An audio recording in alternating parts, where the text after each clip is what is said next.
For more than 150 years, the island of Alaska was part of the Russian Empire. The most interesting part of its story is related to the sale and purchase of the peninsula to the United States. Alaska was discovered by Russian Mikhail Gvozdev and Ivan Fedorov in 1732 during the first Kamchatka expedition. In 1799, through the merge of several trading companies, the Russian-American Company, RAC, was founded. Its task was to ensure Alaska's further development. The population of the peninsula at that time was more than 30,000 people. The number of Russians was less than 1,000. The rest were Native Americans, Aleut, and Eskimos. Their main occupations were fishing, reindeer hunting, animal husbandry, and fur farming. Russia sought to actively colonize and Christianize the open territories. Russian hunting expeditions negatively affected the number of animals that made up the food base of the local population. This colonial behavior led to a series of local wars between the Russian colonists and the Alaskan Indians. Russian development of Alaska was very slow, and in the early 19th century, the maintenance and protection of the peninsula began to cost too much for the Russian government. Increased foreign competition, the decline of traditional marine industries, and the difficulties of intercolony communication contributed to the company's decline. In addition, the rapid development of American production and trade on the shores of the Pacific Ocean also contributed to the weakening of the position of Russian merchants. The coastal waters of Russian possessions in the Americas became the center of American whaling. The first person who raised a question about the sale of Alaska to the Russian government was the Governor-General of Eastern Siberia, Count Nikolai Muravyov-Amursky, in 1853. He believed that this was inevitable and at the same time would strengthen Russia's position on the Asian Pacific coast in the face of the growing influence of the British Empire.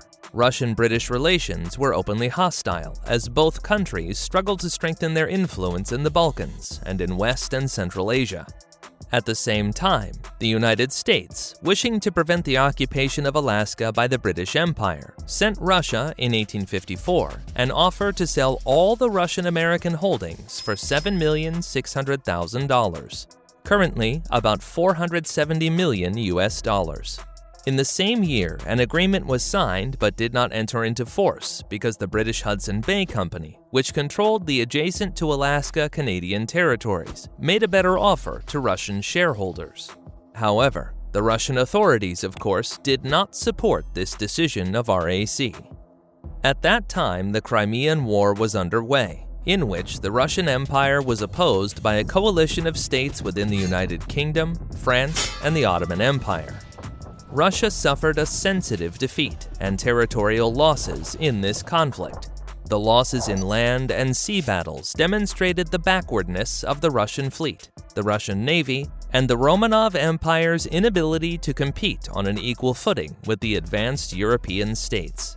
The next U.S. offer to acquire Alaska was made at the initiative of Grand Duke Konstantin Nikolaevich, younger brother of Emperor Alexander II, in the spring of 1857.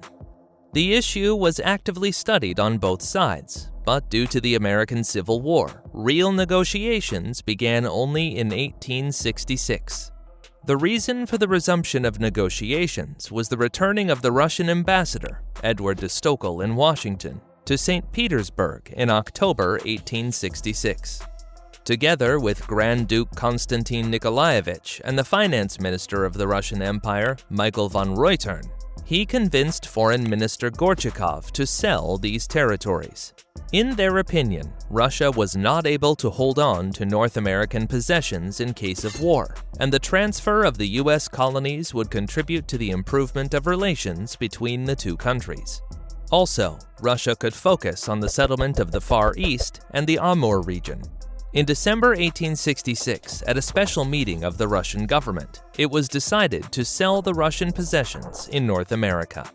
In March 1867, negotiations were held in Washington between the U.S. State Secretary William Seward and Edward de Stockel, during which the project and the amount of the agreement were agreed. The treaty was signed on March 30th. such territories as the entire Alaska Peninsula, the line passing west of the meridian 141 degrees west longitude. A coastline 10 miles south of Alaska along the west coast of British Columbia, the archipelago of Alexander, islands in the Bering Sea, and other smaller islands were passed to the USA for $7.2 million. So the US actually bought 1.5 million square kilometers of land, which is about 5 cents per hectare. It was super profitable for America, and not at all for the Russian Empire. Together with this territory, the United States was given all immovable property, all colonial archives, official and historical documents related to the transferred territories. A maritime boundary was established between the two countries through the Bering Bay in the Bering Sea.